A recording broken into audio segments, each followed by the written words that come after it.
Tema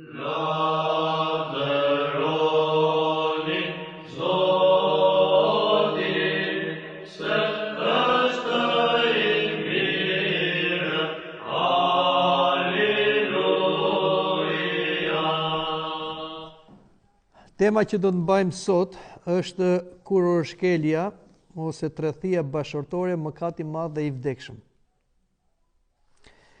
Kurorshkelja, tradhtia bashkërtore ose pabesnikëria është cilësuar gjithmonë si një e keqe kundra martesës, që si institucion është shumë i lashtë dhe konsiston në vetvete bekime, urata, si nga kodet civile, për martesën flasim, për bashkim të pandashëm të një çifti burr dhe grua në të mirë dhe në të keq, por sidomos edhe uratat që vijnë nga ana fetare.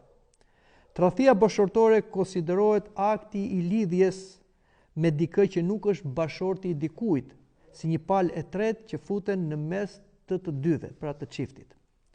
Kryesisht në koncepti fetar, kurorshkelja ose tradhtia bashkërtore ose pabesnikëria e martesës përdoret në kontekstin e tradhtisë bashkërtore në martesë, kurse në një marrëdhënie seksuale pa martesë kemi thënë që quhet kurvëri. Popujt e lashtë e konsideronin kurorshkeljen një të keqe të madhe për çiftin, familjen, shoqërinë, dhe këtu flasim për shoqëri të civilizuar të lashtësisë si grekët, romakët, dhe kishin ligje dhe dënime në mënyrë të specifikuar për kurorshkelësit. Dhe kjo konsiderohet si një mëkat i ndaluar për këto shoqëri, por në mënyrë të veçantë një mëkat i ndaluar dhe i dënueshëm për ligjin që Perëndia i dha popullit Izraelit 1500 vjet përpara Krishtit.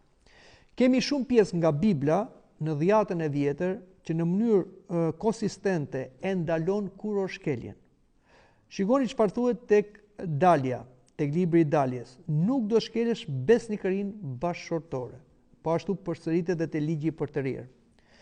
Kurorshkelja ose tradhtia bashkërtore është një sinonim, janë përcaktuar si ndër mëkatet e rënda të cilat dënohen nga drejtësia hyjnore. Shikoni çfarë thuhet: kështu ju vidhni, vrisni, shkelni kurorën, betoheni për të rremen, e diqni te mjambalit dhe u shkoni pas perëndive të tjera që më parë nuk i njihit.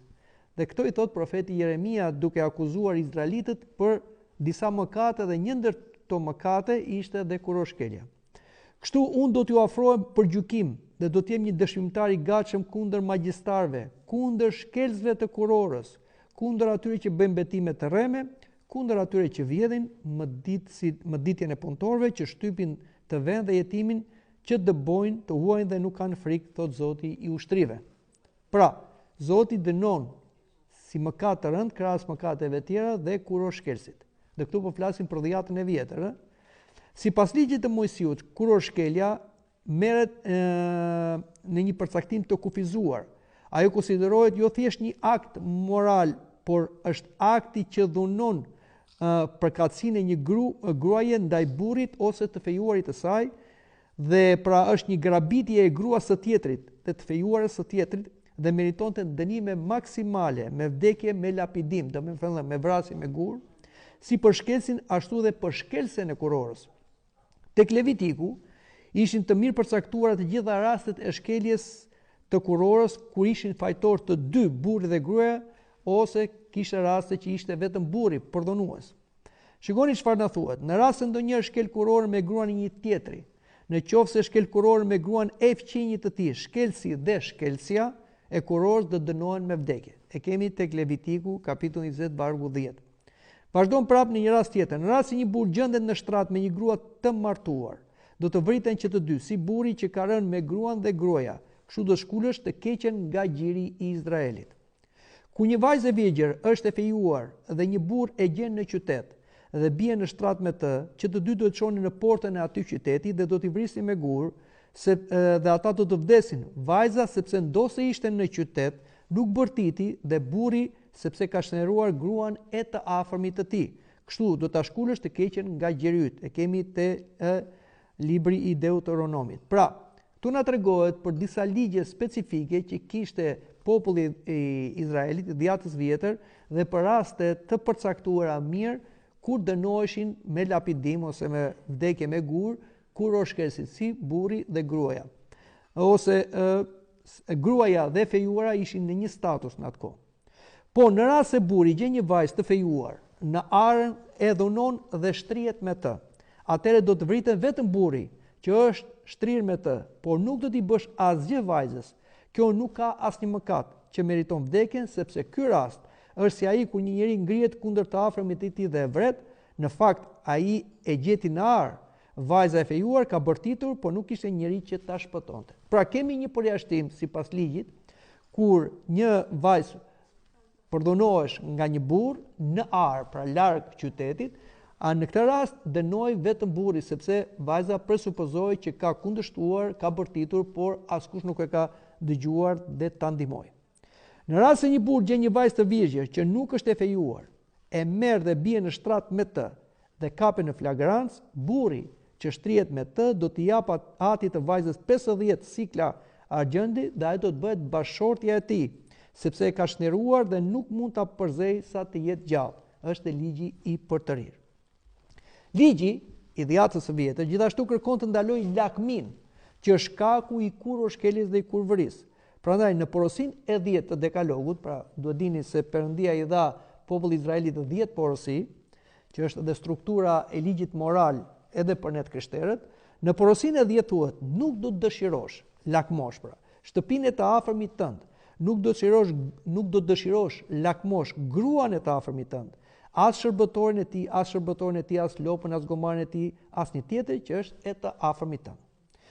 Zoti Perëndia krijoi martesën monogame, një burr dhe një grua që çifti të bëhet një në besnikërinë e një dashurie të ndërsjellë me njëri tjetrin. Për këtë arsye, na thuhet e libri i Zanafidhës, njeriu do të braktisë baban dhe nënën e tij, do të bashkohet me gruan e tij dhe do të bëhet një mish i vetëm. Poligamia, pra martesa me shumë gra që e gjejmë në dhjatën e vjetër, do tolerohet për shumë kohë sepse gruaja ra nga barazia e burrit për shkak të mëkatit fillestar, ashtu si Zoti i tha gruas, e cila nuk u pendua, po bëri fajtor gjarprin, dhe atëherë Zoti i qortoi gruan dhe e dënoi sipas mëkatit dhe mospendimit të saj. Unë do të shumëzoj në mas të madhe vuajtjet e tua dhe barrat e tua, dhe me vuajtje do të lindesh fëmijë. Dëshirat e tua do drejtohen ndaj burrit, dhe ai do të sundojë mbi ty. Pra, për shkak të mëkatit fillestar ose stërgjyshor, gruaja e parë që mëkatoi e para e humbi barazim me burrin dhe kështu e humbi atë personalitetin e saj ndaj burrit, sepse ajo deshet bëheshe mbi burrin, dhe kështu ra më poshtë se burri, dhe burri e tiranizoi gruan ose ja humbi vlerën gruas. Kjo është arsyeja që në dhjatën e vjetër shikojmë që ndodhen martesa poligame, martesa me disa gra. Po edhe në poligami, ligji kërkonte një barazim mes grave, ajsa kjo do ishte e mundur pra në ndarjen e pasurisë. Perëndia këshillon edhe vetë mbretin që në atë kohë lejohej të kishte disa gra. Por i thot, nuk duhet ketë një numër të madh grash, me qëllim që zemra e tij të mos shthuret, dhe nuk duhet të ngurëllojë për vete një sasi të madhe argjendi dhe ari. Duhet dini se nuk ishte dëshira e Perëndis që burrat të merrin disa gra, po tham, kjo erdhi për shkak të mëkatit të gruas. Të urtët, njerëzit e urtë, gjithmonë po flasin për dhjatën e vjetër, duke treguar rrezikun e kurorshkeljes, këshillonin: mos dëshiro në zemrën tënde bukurinë e saj dhe mos rrëmbe nga qepallet e saj, sepse për një prostitut burri ka ta ndiset për një copë bukë dhe gruaja një tjetri gjuan shpirtin e vyer të një burri. A mund të mbaj burri një zjarr në gjë të tij pa djegur rrobat e trupit? A mund të eci burri mbi qymyr të ndezur pa djegur këmbët e tij? Në këtë gjendje është ai që shkon te gruaja një tjetri. Kush e prek nuk do të betet pa u ndëshkuar. Nuk përçmohet ai duti që vjedh për të shuar urinë kur është i uritur, por në rast se kapet në faj, duhet kthej 7 fishin dhe t'i jap tërë pasurinë e shtëpisë së tij. Por ai që kryen një shkelje kurore me një grua dhe është një njeri pamend, ai që bën një gjë të tillë shkatron jetën e tij. Do të gjej plagë dhe përçmim dhe turpi i tij nuk do të hiqet kurrë, sepse xhelozia e tërbon bashortin që do të jetë i pamëshirshëm ditën e akmarrjes. Ai nuk do të pranoj asnjë shpërblim dhe nuk do të kënaqet edhe sikur t'i bëjnë shumë dhurata. Na thon fjalët e urta të Solomonit për treguar se si dobësia e një burrit kur ai nuk edukon syrin e tij dhe zemrën e tij bën që ai jo vetëm shkojë me një grua, po të shkatrojë jetën e tij dhe aq më tepër dhe të dënohet nga akmarrja e bashortit saj grua. Dhe ne kemi shumë raste në historinë e njerëzimit se sa njerëz janë vrarë për shkak të tradhtisë bashortore. Fjalët e urta e ftojnë burrin të ruajë dashurinë për gruan e rinisë së tij. Pra, pavarësisht se në dhjetën e vjetër lejoi poligamia, toleroi, Zoti gjithmonë fliste për dashurinë e parë, siç është një shprehje në dhjetën e vjetër ose në gjyqin që do bëj Perëndia, do të japësh llogari për vajzën e rinisë tënde. Pi ujin e sternës sate, i thon pra burrit, dhe ujin e rrjedhshëm të pusit tënd. A duhet burimet e tua të derdhen jashtë, si rrekej uji nëpër rrugë? Qofshin vetëm për ty dhe jo për të huajt bashkë me ty. Qoft i bekuar burimi yt dhe gëzohu me nusën e rinisë sate. Drenushe, dashur dhe gazel, hirplot, gjitë e saj le të kënaqen kur do erë, dhe qofsh vazhdimisht i dhën pas dashurisë që ke për të. Pse vallë birim të biesh në dashuri me një grua që ka shkelur kurorën dhe të rrokësh gjirin e një të huaje? Sepse rrugët e njeriut janë gjithmonë përpara syve të Zotit, dhe ai vëzhgon të gjitha shtigjet e tij, i pabesi zihet nga vetë paullësitë e tij dhe mbahet nga litaret e mëkatit të tij. Ai ka për të vdekur sepse nuk korrigjohet dhe do të zhduket për shkak të marrëzisë së tij, na thuhet te fjalët e urta. Pra, e tham dhe përsërisim që edhe pse poligamia u tolerua për shkak të rënies së gruas dhe dobësisë së burrit, përsëri Zoti i Perëndi në dhjetën e vjetër i edukonte burrat nëpërmjet ligjit, nëpërmjet profetëve, që ata t'i rinin besnik gruas së parë. Megjithatë ju thoni përse?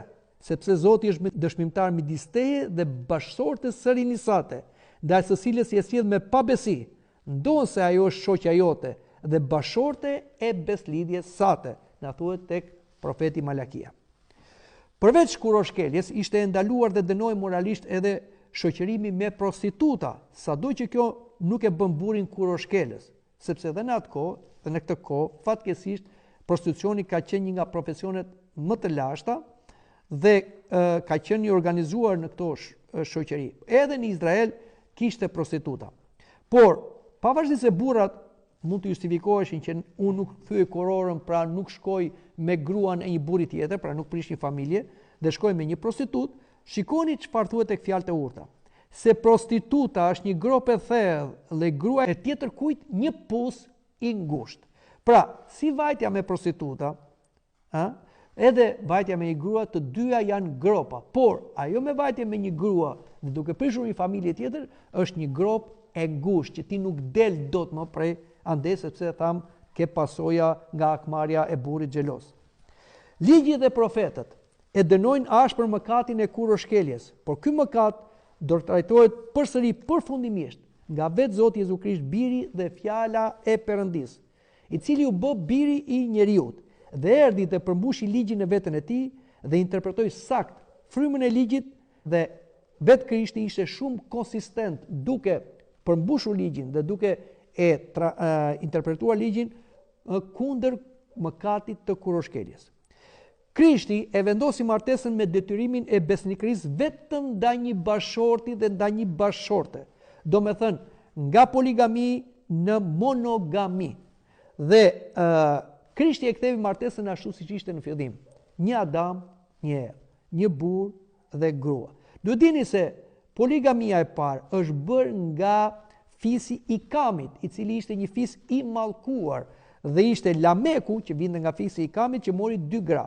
Emri i njërës ishte Ada dhe emri tjetër ishte Cila. Pra, Krishti e rikrijoi edhe një herë martesën monogame dhe duke urdhëruar, burri ka të drejtë të marrë një grua dhe gruaja një burr. Pra, në krishterim nuk ka poligami. Në krishterim ka vetëm monogami. Pra, bashkëtesa, një burr, një grua. Madje, Krishti e bekoi dhe shenjtroi martesën duke bërë mrekullinë e parë në një dasëm dhe ndaloi divorcin, që në atë kohë ishte i toleruar. Pra, mund t'i jepi gruas një letër ndarje, i ndaje diçka nga pasuria dhe nuk kishte vrasje ndërgjegje ose dënim për burrin që ndante gruan. Por Krishti vendosi që martesat ishte e pandashme dhe vendosi që burri nuk ka të drejtë ta ndaj gruan vetëm në një rast, në rastin e kuror shkeljes. Shikoni çfarë thot Krishti. E pyetën, a është e lejueshme që burri ta ndaj gruan për një shkak çfarëdo? Edhe ai u përgjigj e u tha atyre: a nuk e keni lexuar se ai që bëri atë që në fillim mashkull dhe femër i bëri ata, dhe flet për Perëndin, për këtë punë njeriu do të lërë të atin, të ëmën dhe do të ngjitet pas gruas së tij dhe do të jenë një mish. Ai sa nuk janë më dy, po një mish, atë pra që Perëndia bashkoi, njeriu të mos e ndaj. I thon atij: pse pra Mojsiu ka urdhëruar t'i japi burri gruas kartën e ndarjes dhe ta lëshoj? U thot atyre: sepse Mojsiu prej zemër ashpërsisë suaj ju lejoi të lëshonit gratë tuaja, po në fillim s'ka qenë kështu. Edhe po ju them, juve, se ai që lëshon gruan e tij përveç në punë kurvërie, edhe martohet me tjetër shkel kurorën, dhe ai që martohet me grua të lëshuar shkel kurorën. Pra, Zoti Jezu Krisht, si fjala e Perëndis, i qëndroi besnik ligjit që ndalonte me vdekje kurorshkelsin, por ai erdhi si qengji i Perëndis për të shlyer mëkatet. Prandaj, Krishti pati mëshirë për të gjithë ata që shkelën kurorën dhe kërkuan ndjesën e tij. Kemi një rast ku i sollën Krishtit një grua kurorshkelse. Atëherë fariseët dhe skripët i prunë një grua që ishte kapur duke shkelur kurorën dhe mbasi e vu në mes i thanë Jesujt: mësues, kjo grua është kapur në flagrancë duke shkelur kurorën. Por në ligj Mojsiu na ka urdhëruar të vriten me gur gratë të tilla. Po ti thua, flisni kështu për ta vënë në provë për të pasur diçka për ta paditur. Por Jesuj, duke u shtënë se nuk dëgjoi, u përkul dhe shkruante me gisht në dhe. Dhe kur ata vazhdonin ta pyesin, ai u drejtua dhe u tha atyre: kush nga ju është pa mëkat, le të hedhë pari guri kundër saj. Pastaj u përkul përsëri dhe shkruante në dhe. Atëherë ata që e dëgjuan këtë dhe të bindur nga ndërgjegja, u larguan një nga një duke filluar nga më të vjetrit e deri tek më të fundit. Kështu Jesusi mbeti vetëm me atë grua që qëndronte atje në mes. Jesusi atëherë u ngrit dhe tha, duke mos parë tjetër përveç gruas: o grua, ku janë ata që të padisin? Askush nuk të dënoi. Dhe ajo përgjigj: askush, Zot. Atëherë Jesusi tha: asun nuk të dënoi, shko dhe mos mëkato më. Pra, Krishtin e akuzonin si liberal, si falës të prostitutave, të tagramblecëve, dhe e akuzonin si shkelës ligji. Krishti nuk ishte shkelës i ligjit, përkundrazi ai e përmbushi ligjin e vet. Por Krishti kishte ardhur për shkruar mëkatet e popullit, edhe mëkatin e kurorshkeljes. Dhe çfarë shkruante Krishti në tokë? Ka mendime ndryshme, por një mendim ishte shkruante mëkatet e atyre njerëzve. Krishti si Perëndi kishte parë mëkatet e gjithë atyre që akuzonin këtë grua si kurorshkelse. Por duke filluar nga pleqt deri te të rinj, të gjithë kishin shkelur kurorën, ose kishin bërë shkelje kurore, ose kishin bërë mëkatin e kurvërisë. Asnjëri, edhe pse donte zbatonte ligjin, nuk mund ta zbatonte ligjin dhe nuk mund të ishte akuzues i asaj grua, përveç Krishtit. Por Krishti pra erdhi për të falur këtë mëkat, po jo për ta toleruar. Prandaj thotë asaj gruas: shko dhe mos mëkato më. Krishti fali me autoritetin e Perëndisë që i vetmi ka pushtet të fali mëkatin, por nuk e la pa ndëshkuar mëkatin. Po si e u ndëshkua mëkati i kurorshkeljes? Duke marrë Krishti mbi veten e vet mëkatin. Shikoni çfarë thot profeti Isaia: megjithëse ai mbante sëmundjet tona dhe kishte marrë përsipër dhëmbjet tona, po ne e konsideronin të goditur, të rrahur nga Perëndia dhe të përulur. Por ai u tejshpua për shkak të shkeljeve tona, u shtyp për pallësitë tona, dëshkimi për cilin kemi paqe është mbi të, dhe për shkak të plagëve të tij ne jemi shëruar. Apostulli Pavli na tregon: ai vetë mbarti mëkatet tona në trupin e tij mbi drurin e kryqit, të vdekur për mëkatet që ne të rrojmë për drejtësi, dhe me plagët e tij u shëruat, na thot apostulli Petro. Pra, Krishti zbuloi të gjithë rëndësinë e besnikërisë bashkëtorë dhe të rreq vëmendje për faktin se tradhtia bashkëtorë dhe kurvëria kryen kryesisht në zemrën e njeriu. Pra, aty fillon tradhtia bashkëtorë, në zemër. Shikoni çfarë thot Krishti. Sepse nga brenda, kur flasim zemër, flasim në shpirt, në botën mendore. Do me thënë, nga zemra njeriu dalin mendimet e mbrapshta, shkeljet e kurorës, kurvërit, vrasjet. Krishti kërkon të parandaloj shkakun e tradhtisë bashkëtorë që është lakmia e syve. Ju keni dëgjuar se të lashbu që thënë mos shkel kurorën, por unë po ju them, kushdo që shikon një grua për ta dëshiruar me lakmi, ka shkelur kurorën në zemrën e vet. Martesa sipas Zotit Jezu Krisht bashkon në mënyrë të pasgjithshme, jo vetëm fizikisht, por dhe shpirtërisht. Prandaj, të martohesh përsëri pas një kurorëzimi do të thotë jesh kurorshkelës. Atëherë ai u tha atyre: ai që lë gruan e vet dhe martohet me një tjetër shkel kurorën me të. Po ashtu dhe nëse grua e lë burrin e vet dhe martohet me një tjetër shkel kurorën. Pra Krishti ndaloi divorcin. Krishti me drejtësi hyjnore toleroi vetëm rastin të tradhtisë bashkëtorë. Që thënë gjithashtu kush e lë gruan e tij, le t'i jap letrën e ndarjes. Por unë po ju them, kushdo që e përzor gruan e tij, e përzon pra, me përjashtim të rastit të kurvërisë, e bën atë të shkel kurorën. Dhe kushdo që martohet me një grua të ndarë, shkel kurorën. Pra, Krishti toleron vetëm një rastin e kurorshkeljes. Kjo kërkesë e Krishtit u duke burrave të asaj kohe, madje edhe apostujve, i duke shumë e ashpër. Në qoftë se kushtet e burrit ndaj gruas janë të tilla, më mirë të mos martohen, thon apostujt. Por ai u tha atyre: jo të gjithë kuptojnë këto fjalë, por atyre që u është thënë. Pra, jo të gjithë mund të rinë pa martuar, por vetëm ata që kanë një bekim të veçantë.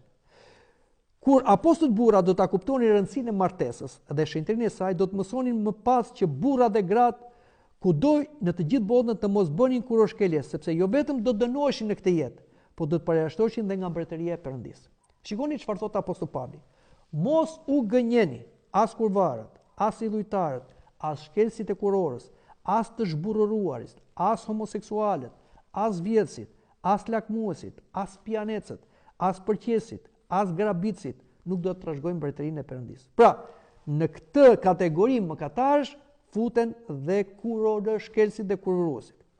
Pavli na kujton se burimi i besnikërisë bashkëtorë duhet të jetë dashuria, që është virtuti i Shpirtit të Shenjtë. Sepse urdhërimi mos shkel kurorën, mos vrit, mos vjedh, mos tuaj dëshmi të reme, mos lakmo, dhe në pas ndonjë urdhërim tjetër përmbledhen në këto fjalë: duhet të afërmin, por si veten tënde. Nëse ka dashuri të vërtet në çift, nuk ka kur shkelje kurore. Shkelja e kurorës fillon kur u mbet dashuria. Pra nuk ka dashuri në çift, ka thjesht lidhje interesash, dëshira seksuale, ose çështje pronësie, ose karriere, dhe kur nuk ka dashuri, që dashuria vjen nga Zoti me bekimin e Zotit në misterin e martesës, atëre kemi edhe tradhti. Lëreni ato justifikimet, jam i dobët, nuk desha, e tjera justifikime që bëjnë çiftet që tradhtojnë njëri tjetrin, por unë të dua shumë, e tjera, mbas asaj të gjitha janë gënjeshtra.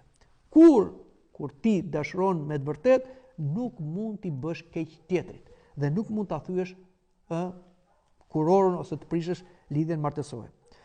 Ligji është duhet të afërmin si veten tënde. Pra, ti bësh keq tjetrit, pra të thyesh kurorën, është ti bësh keq vetes tënde.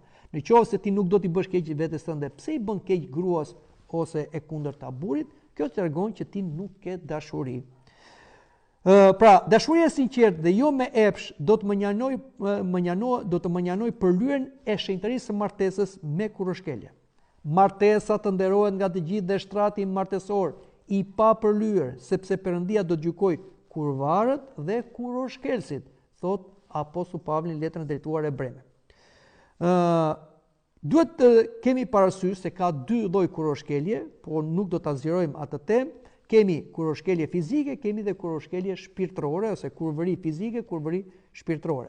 Kurvëria ose kurorshkelja shpirtërore është kur besimtarët, ata që pretendojnë se besojnë në Zotin, shkojnë me zota të tjerë, pra janë idhujtar, janë bestyt, pra bëjnë atë kurvëri shpirtërore ose tradhti bashkëshortore, pra tradhtojnë Zotin.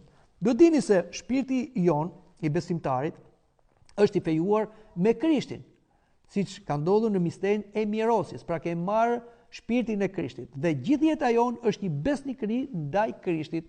Në qoftë se ne të dalim besnik në këtë jetë, si të fejuar të Krishtit, atëherë Krishti në ngjalljen e të vdekurve ka premtuar që do të na martoj me veten e vet. Duhet dini që gjithë historia e njerëzimit dhe historia biblike fillon me një martesë të Adamit dhe Evës dhe mbaron me një martesë të Krishtit me nusën e tij që është Kisha, dhe Kisha përbëhet nga besimtar. Pra, martesa, duhet dini, është një mister. Jo thjesht i bashkimit të burrit me gruan, por martesa është një mister i madh i martesës së Krishtit me Kishën. Dhe shikoni se si përfundon Bibla. Le të gëzohemi dhe të ngazohemi të japim atij lavdis, sepse erdhi dasma e qengjit dhe nusja e tij është përgatitur dhe i është dhënë të vishet me li të hollë, të pastër, të shkëlqyshëm, sepse liri i hollë janë veprat e drejta të shenjtorëve. Dhe më tha, shkruaj, lum ata që janë ftuar në gostinë e dasmës së qengjit. Dhe më tha, këto janë fjalë të vërteta të Perëndisë. Prandaj, Zoti e merr këtë mesazh profetik dhe përdor për dënuar mungesën e besimit tek bashkëkombësit e tij, pra ata që e tradhtonin Zotin. Por ai duke u përgjigjer tha tyre, ky brez është i mbrapsht dhe kurorshkelës. Pra, tham që kemi dhe kurorshkelje shpirtërore. Pra, siç dënohemi për kurorshkelje fizike, bashkëtorë, dënohemi edhe për kurorshkeljen shpirtërore. Apostulli Jakovi nga ana e tij përdor fjalën kurorshkelje për të treguar kompromiset që bëjnë të krishterët me botën. O shkelës të kurorës, a nuk e dini se misia me botën është armiqësi me Perëndin? Ai pra që do të ketë mik botën bëhet armik me Perëndin. Apo pandeni se shkrimi thot kot, fryma që rrit në ne lakmon deri në smir. Kanonet e shenjta kishtare vërtetojnë mësimin teologjik të kishës se tradhtia bashkëtorë është një mëkat i rëndë dhe dënohet nga kisha.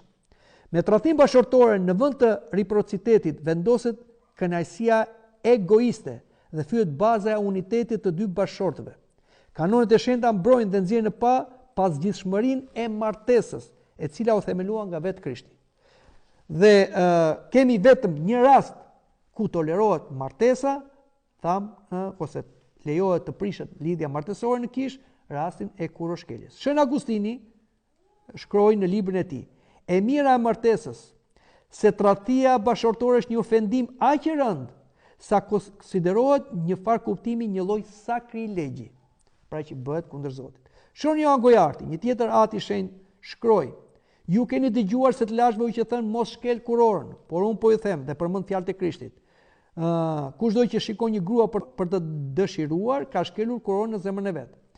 Në këtë citat, ne marrim përgjigjen e pyetjes sonë, ky mëkat është shumë i madh, thot shenjtori, duke bazuar fjalëve të Krishtit, dhe është i vështirë të marrësh falje për të.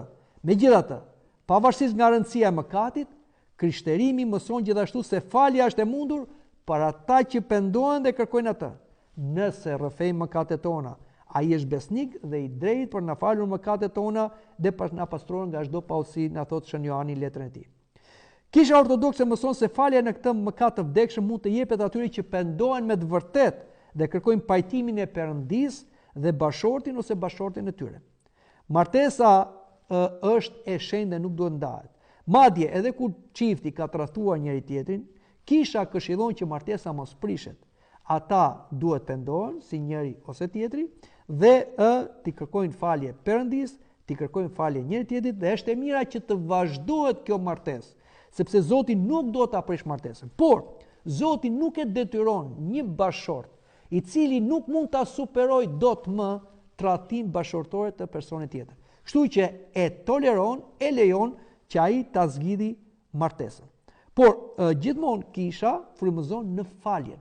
Si thot dhe urata që ne themi aty, fali fajetona, si ne i falim fajtorët tanë. Pra, është mirë që një person i cili është djerë i tradhtuar pra martesë, është mirë ta fali bashortin ose bashorten e vet. Por, nëse nuk mund ta fali dot, Perëndia e lejon që martesa të prishet. Shon Johan Gojarti shkroi për rëndësinë e respektit të ndërsjellë besnikërisë dhe faljes në martesë dhe mësoi se bashortët duhet përpiqen ta duan njëri tjetrin ashtu si Krishti do kishën. Shën Nikodim Agjoriti thot, nuk ka asnjë shkak tjetër të arsyeshëm për ndarjen përveç kurvërisë dhe tradhtisë bashkëtorë të një burri dhe një gruaje. Prandaj prishja e bashkësisë bashkëshortore nëpërmjet tradhtisë bashkëshortore legjitimon bashkëshortin e vuajtur që të kërkojë zgjidhjen shpirtërore të martesës nëpërmjet dhënies së divorcit. Kurorshkelja, si përfundim, është një mëkat më i rëndë se kurvëria. Duhet ta dini këtë, sepse nëse në kurvëri bie njeriu nga epshi i pa menaxhuar dhe nuk ka grua ose burr për të qetësuar fortunën e epshit, pavarësisht se është një mëkat i vdekshëm, është ndryshe me marrëdhënie bashkëshortore, sepse çifti ka mundësi që të bashkohet fizikisht dhe ta shuaj atë furrën e epshit në marrëdhënie të ndërtjera me njëri tjetrin. Shikoni çfarë thot Apostulli Pavli. Tani lidhur me atë që më shkruat, mirë është për njeriu të mos prek grua, pra të mbetet i vigjër.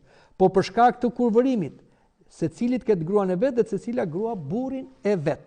Burri le të kryejë detyrën martësore ndaj gruas, po ashtu dhe gruaja ndaj burrit.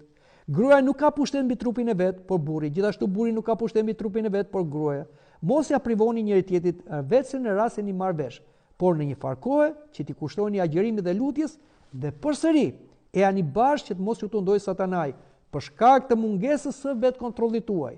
Dhe këtë unë e them si leje, jo si urdhërim, sepse do doja që të gjithë njerëzit të ishin si unë, pra të virgjër, po secili ka dhunti të veçantë nga Perëndia, njëri kështu e tjetri ashtu. Por të pamartuarve dhe grave të veja, po them për ta është mirë nëse qëndrojnë si unë, por në qoftë se s'kan vetë kontroll të martohen, sepse është më mirë të martohesh se të digjesh. Kurse të martuarve urdhëroj, jo unë, po Zoti, që gruat mos ndahet nga burri dhe në qoftë se ndahet të mbetet e pamartuar, ose pajtohet me burrin e saj, dhe burri të mos e lërë gruan.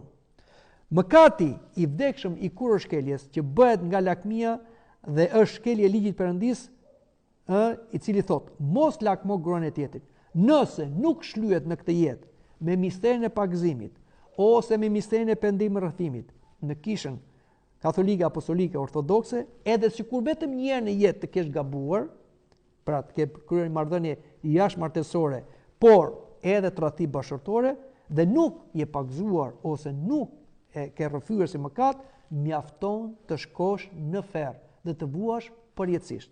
Jo se Zoti si them të dënon, po të dënon mëkati yt. Shën Johan Gryarti thot, për mëkatin e tradhtisë bashkëshortore ka vetëm një ilaç. Të ikësh dhe mos i afrohesh asaj që ndes flakën.